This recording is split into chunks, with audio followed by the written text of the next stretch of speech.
Hello students, today we are going to start very interesting chapter and that is French Revolution.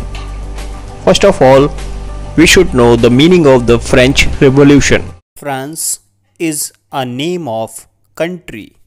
A revolution means to stand against authority for our fundamental demands. So, by the term French Revolution, we can understand that the revolution was held in France and what were the facts after French Revolution. These all things today we are going to understand in this first part of the chapter. It was morning of 14th July 1789. 14th जुलाई 1789 का समय था सुबह, जब लोगों को एहसास हुआ कि फ्रांस का राजा Louis 16 has commanded to open fire on all the citizens of France. लोगों को ऐसा रूमर्स क्रिएट हुआ कि फ्रांस का राजा जो लुई 16 उस समय था, बर्बर डायनेस्टी से बिलोंग करता था, उसने अपने ट्रूप्स को कमांड दे दिया है कि सभी पे ओपन फायर करना है, जिसके लिए approx 7,000 men and women gathered on a street. So students, first of all you should know about what were the causes of the French Revolution. As you can see that saw the American Revolution as an example.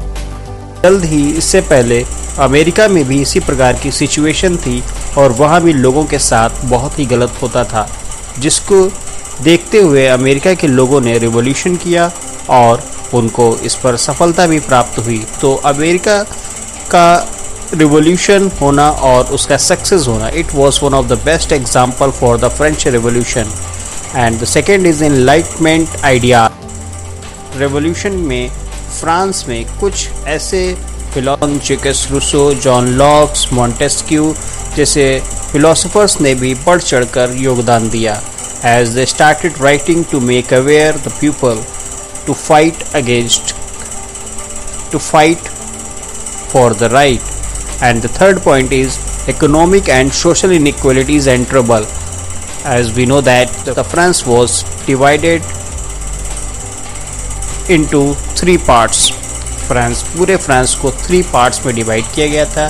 It was divided into 3 states, first state, second state and third state.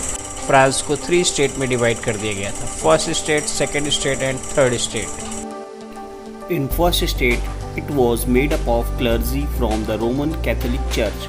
First state में ऐसे लोग आते थे जैसे कि church के पादरी। In second state it was made up of rich nobles held highest offices in government. वहीं सेकेंड स्टेट में ऐसे लोग आते थे जैसे कि राजा, मंत्री या उनके रिश्तेदार। And in the last third state it included all the remaining peoples in France.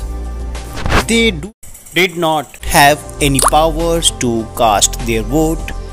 They included like businessman, police officers, lawyers and all the remaining peoples. Third state में फर्स्ट और सेकेंड स्टेट के अलावा वो सभी लोग आते। In third state 90% of population of France was included. 90% लगभग पूरे फ्रांस की पॉपुलेशन थर्ड स्टेट में आती थी और बाकी के 10% में फर्स्ट और सेकेंड स्टेट के लोग आते थे। फर्स्ट और सेकेंड स्टेट के लोगों को टैक्स नहीं पे करना होता था, जबकि थर्ड स्टेट के 90% लोगों को टैक्स पे करना होता था, जबकि उनकी life it was full of struggle. And the first and the second state they did not have to pay their taxes, so they were living like luxury lifes. So it was the main issue that people faced. It can be said that third state was leading the France. All the economic circumstances depended on third state. Dear students, आज के लिए इतना ही. Stay home, be safe.